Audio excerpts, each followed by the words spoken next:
अस्सलाम वालेकुम and hello everyone, welcome back to my channel. तो आज के व्लॉग का मैं स्टार्ट कर रही हूँ बिल्कुल मॉर्निंग से।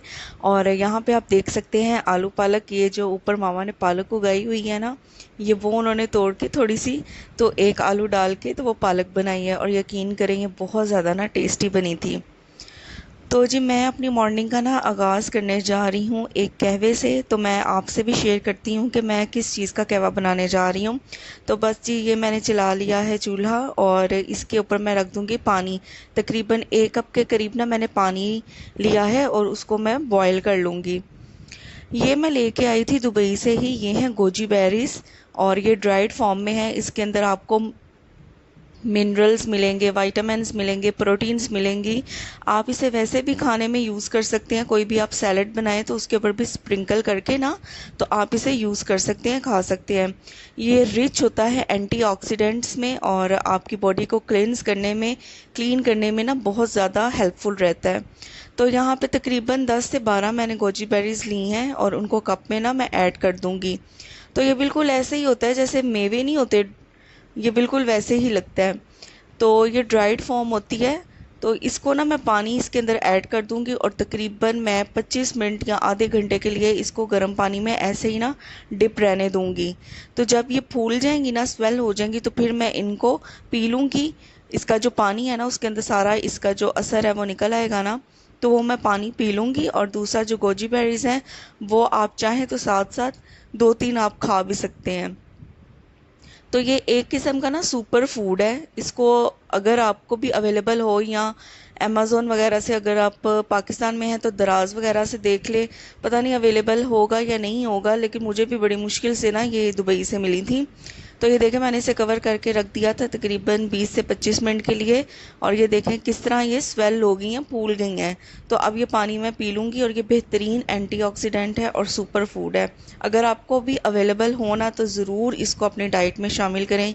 ये आपकी बॉडी को मिनरल्स, विटामिन्स, प्रोटीन्स और एंटीऑक्सीडेंट्स प्रोवाइड करेगा, जिससे आपकी बॉडी क्लींस होगी। तो जी नाश्ता वगैरह करके फ्री हो गए थे सब और उसके बाद होने लगी है तैयारी खाने की, दोपहर के या शाम के। तो ये गोभी एक दिन पहले ही मामा ने ना लेके रख ली हुई थी और बस अब इसकी कटाई शुरू होने लगी है। मैं तो जब भी वहाँ पे दुबई में भी इकट्ठी, पता है आपको, लेके आती हूँ। जो मेरे व्लॉग्स देखते हैं उनको पता है कि मैं इकट्ठी मंथली या 2 वीक्स की ग्रोसरी कर लेती हूँ। तो उसके अंदर जो भी मैं वेजिटेबल्स लेके आई होती हूँ उनको मैं एक दिन बैठ के कट करके वॉश करके अच्छी तरह तो उनको ना मैं फ्रीज़ कर लेती हूँ। तो यहाँ पे मामा बस गोभी काट रही हैं, जहाँ जहाँ से गंदी है वहाँ से थोड़ा सा इसको काट लेंगे। अच्छा, ये जो गोभी की पीछे जो स्टेम होती है, जिसे गंदल भी लोग कहते हैं, ये मुझे बहुत ज़्यादा टेस्टी लगती है। तो पहले जब हम सारे इकट्ठे रहते होते थे, सारे चाचू लोग, तो मुझे याद है इतनी इतनी ज़्यादा गोभी आती होती थी और मेरी नज़र होती थी कि मैंने एक गोभी की डंडल ज़रूर खानी है। तो वो मुझे बहुत ज़्यादा ना मज़े की लगती है। तो अब काफ़ी देर हो गई है मैंने नहीं खाई, तो मामा पूछ रही थी लेनी है, मैंने कहा नहीं, आप इसको इसके अंदर ही काट दें, सब्ज़ी में ही काट दें। अच्छा जी, एक तरफ तो गोभी कट रही थी और दूसरी तरफ जो सिस्टर है मेरी छोटी, वो लेके बैठ गई है आलू। ये आलू हमने गोभी में नहीं डालने हैं। असल में काफ़ी देर बाद जब से मैं भी आई हूँ ना पाकिस्तान, मैंने अपनी सिस्टर के हाथ की ना चिप्स नहीं खाई, फ्राइज़ नहीं खाई, जबकि मुझे ना सिस्टर के हाथ की फ़्राइज़ बहुत ज़्यादा पसंद हैं। तो आज उसका भी दिल चाह रहा था कि चलो क्यों ना फ़्राइज़ बनाते हैं। तो फिर यहाँ पे जो आलू की कटिंग हो रही है ना, ये फ्राइज़ के लिए हो रही है, ये गोभी में डलने के लिए नहीं हो रही। तो ये दोनों चीज़ें साइड बाय साइड चल रही हैं। एक तरफ गोभी कट रही है और दूसरी तरफ जो चिप्स के लिए है ना, वो आलूओं की कटाई हो रही है। और फ्रेंच फ्राइज़ तो ऐसी चीज़ है ना कि इससे मेरा तो दिल नहीं भरता, मुझे बहुत ज़्यादा पसंद है फ्रेंच फ्राइज़। तो आज मेरी भी तमन्ना पूरी होने जा रही है। मैंने कहा चलो मैं खुद से नहीं उसको कहती, उसका जब खुद दिल करेगा ना बनाने का तो फिर चलो मेरा भी लग जाएगा कि मैं भी खा लूँगी। तो आज उसका फाइनली दिल कर ही आया। तो यहाँ पे देखें जी, छिलके रिमूव हो गए थे आलूओं के सारे और बस अब इनकी कटिंग होना स्टार्ट हो गई है। अच्छा, वैसे जो हम लोग मुझे अभी तक याद है शादी से पहले मैं और मेरी छोटी सिस्टर बहुत ज़्यादा फ़्राइज़ बनाते होते थे। और उसके अंदर ना हम फ़्राइज़ इस तरह बनाते थे कि बहुत बारीक बारीक कटिंग करते थे आलू की, तो वो भी बड़े मज़े की बनती हैं। लेकिन आज जो मैं सिस्टर के हाथ की खाने जा रही हूँ ना, वो थोड़ी डिफरेंट है। यहाँ पे आप देख सकते हैं कि जो उसने स्लाइसेस किए हैं ना, वो थोड़े थिक हैं, बहुत ज़्यादा बारीक नहीं है। तो बस इसी तरह से सारे जो आलू हैं उनकी कटिंग कर लेनी है। तकरीबन मीडियम साइज़ के उसने रखे हैं कटिंग के दौरान ना, साइज़ का आलूओं का, फ्राइज़ का। तो बस सारे हम इसी तरह से स्लाइसेस कर लेंगे पोटैटोज़ के। दूसरी साइड पे गोभी की कटिंग हो गई थी और मामा ने अच्छी तरह से 2-3 दफ़ा इसको वॉश करके इसका पानी ड्रेन करने के लिए रख दिया है।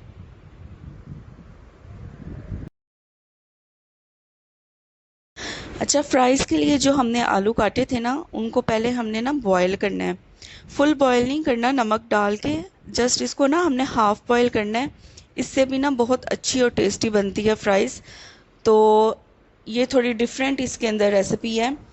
दूसरी तरफ जी कूट रही हैं मामा अदरक गोभी के लिए,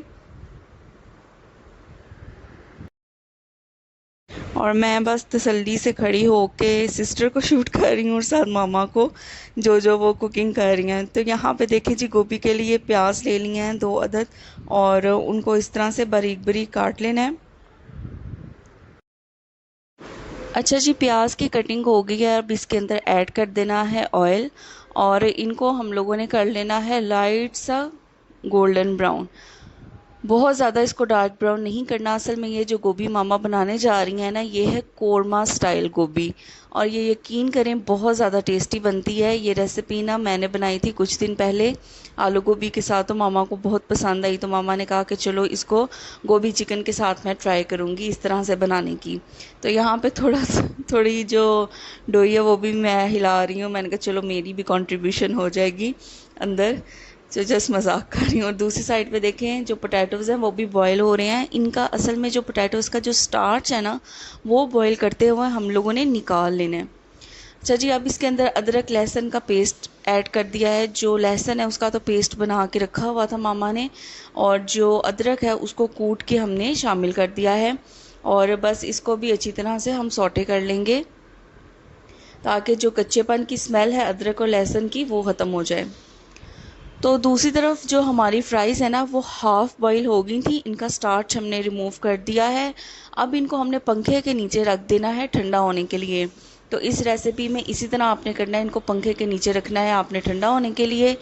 और दूसरी साइड पे ये देखें, हमने अदरक और लहसुन को सौटे कर लिया था, और अब इसके अंदर हमने ऐड कर दिया है चिकन, और चिकन को भूनना है ताकि इसका जो कलर है वो वाइट हो जाए।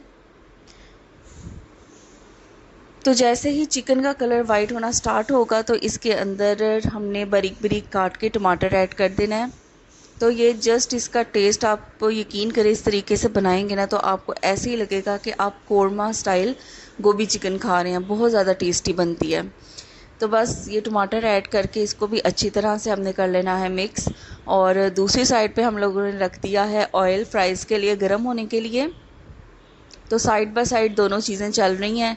और अब गोभी के अंदर सारी स्पाइसेस एज़ यूजुअल जो होती हैं, जैसे नमक है, लाल मिर्चों का पाउडर है, धनिया पाउडर है, ज़ीरा पाउडर है, तो ये सारी हल्दी है, ये सारी चीज़ें आपने अपने टेस्ट के अकॉर्डिंग इसके अंदर ऐड कर देनी है। आपने मेरे व्लॉग्स दुबई में भी देखे होंगे, वहाँ पे भी मैं कोई इनकी फ़िक्स क्वांटिटी नहीं बताती, क्योंकि हर कोई अपने घर के अकॉर्डिंग डिफरेंट क्वांटिटी और डिफरेंट टेस्ट लाइक करता है स्पाइसेस का। तो बस ये सारी चीज़ें ऐड करने के बाद अच्छी तरह से हमने चिकन को भून लेना है। अच्छा, इस स्टेज पे ना आपको वैसे ही चिकन की खुशबू इतनी अच्छी आने लग जाएगी ना, कि गोभी को बगैर दिल जाएगा इसको खाने का। तो चलें जी, दूसरी साइड पे हम लोग कर लेते हैं फ्राइज़ की मैरिनेशन। तो इसके अंदर हम लोगों ने ऐड करनी है लाल मिर्चों का पाउडर, और साथ इसके अंदर हमने नमक ऐड करना है। तो ये जो हमने बॉईल किए थे ना आलू हाफ़ बॉईल, उनको पहले ठंडा किया है और फिर हमने उसकी मैरिनेशन की है नमक और मिर्च ऐड करके। तो उसके बाद अब हमने ऑयल जो रखा था वो कम्प्लीटली गर्म हो गया है, और हाफ़ बॉईल जो हमारे आलू थे ना, जो फ्राइज़ थी, वो हमने इसके अंदर ऐड कर देनी है। और बस इसको अच्छी तरह से हमने ना फ्राई करना है। अच्छा, इस स्टेज पे भी ना हमने इसको पहले कम्प्लीटली फ्राई नहीं करना। सबसे पहले हमने इसको यहाँ पे भी ना हाफ़ फ्राई करना है, और हाफ़ फ्राई करने के बाद ना हमने इसको दोबारा निकाल लेना है। तो दूसरी साइड पे देखें जी, हमारा चिकन भी भुन गया है। तो अब इसके अंदर ऐड कर देंगे गोभी, और बस गोभी ऐड करने के बाद इसको अच्छी तरह से हम लोगों ने मिक्स कर देना है, ताकि जो सारा मसाला है ना वो गोभी के साथ मिक्स हो जाए। तो बस अच्छी तरह से मिक्स करने के बाद इसको हम कवर कर देंगे और दम लगा देंगे इसको, क्योंकि गोभी फिर अपने ही पानी में और चिकन भी गोभी के पानी में ना मज़ीद गल जाएगा। तो इस तरह ज़्यादा अच्छा टेस्ट आता है। थोड़ा सा ना इसके अंदर हम पानी शामिल करेंगे गोभी के अंदर, ताकि बिल्कुल थोड़ा सा, ये नहीं कि पूरा ग्लास या हाफ़ ग्लास भर के, जस्ट थोड़ा सा इसके अंदर पानी ये देखें ऐड करना है, ताकि जो गोभी है जब इसको हम दम दें तो अच्छी तरह से वो स्टीम हो जाए, अच्छी तरह से वो पक जाए। तो बस इसको कवर करके रख दिया है। अब इसको तभी खोलेंगे जब ये कम्प्लीटली पक चुकी होगी। तो दूसरी साइड पे देखें जी, फ्राइज़ भी हो रही हैं हमारी, और यहाँ पे ना इस स्टेज पे फ्राइज़ को हमने हाफ़ फ्राई किया है, और इनको ना हम निकाल लेंगे, और निकालने के बाद अगेन हमने इनको ना फ़ैन के नीचे ठंडा करना है। तो ये एक ट्रिक है क्रिस्पी और मज़े की फ़्राइज़ बनाने के लिए। देखें, हमने इसके अंदर कोई मैदा, बेसन, कॉर्नफ्लोर ऐड नहीं किया। ये इसी तरह बहुत ज़्यादा टेस्टी बनेगी। तो जब तक जी हमारी फ़्राइज़ ठंडी होती हैं तब तक हमने सोचा कि पापड़ पड़े हुए हैं तो क्यों ना पापड़ फ्राई कर लिए जाएं। और वैसे भी मुझे पापड़ बहुत ज़्यादा पसंद है, वहाँ दुबई में भी मैंने ज़रूर ला के रखे होते हैं, या पाकिस्तान से ले जाती हूँ, या वहाँ पे जो पाकिस्तानी मार्केट है वहाँ से जाके ज़रूर लेके आती हूँ, क्योंकि मुझे बहुत ज़्यादा ना पसंद है। तो हमने कहा मीनवाइल जब चिप्स ठंडी होती है तो तब तक हम पापड़ फ्राई कर लेते हैं। तो वैसे ही ना ये इतने कलरफुल से लगते हैं, इतने फैसिनेट करते हैं ना। आगे मैं और सिस्टर खाते हुए भी यही बात कर रहे थे कि देख लो क्या इनका टेस्ट होता है, लेकिन फिर भी ये इतने मज़े के लगते हैं।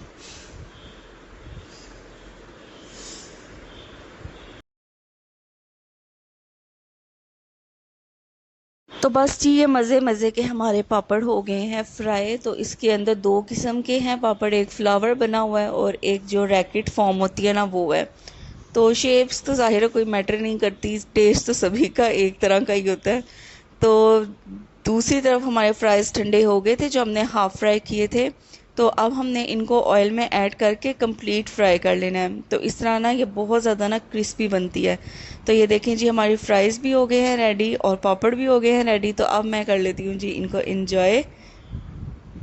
आपने भी इस तरह ना ज़रूर ट्राई करना है, बहुत ज़्यादा टेस्टी बनेंगे। और साथ ही जी गोभी भी हमारी गल चुकी है, तो बस अब इसकी कर लेंगे गार्निशिंग, और इसके अंदर हरी मिर्चें वगैरह ऐड कर देंगे। तो ये था जी मेरा आज का व्लॉग। तो उम्मीद करती हूँ कि आपको पसंद आया होगा। अगर पसंद आया है तो एज़ यूजुअल वीडियो को लाइक करें, शेयर करें, कमेंट करें। चैनल पे नए हैं तो चैनल को ज़रूर सब्सक्राइब कर दें और अपनी सपोर्ट दें, अपनी दुआओं में याद रखें। आपकी ये छोटी सी सपोर्ट मेरे लिए बहुत ज़्यादा मायने रखती है। और ये यूट्यूब चैनल को मैं अक्सर कहती हूँ मेरा बेबी है, तो अपनी दुआओं में याद रखें। अल्लाह हाफिज़।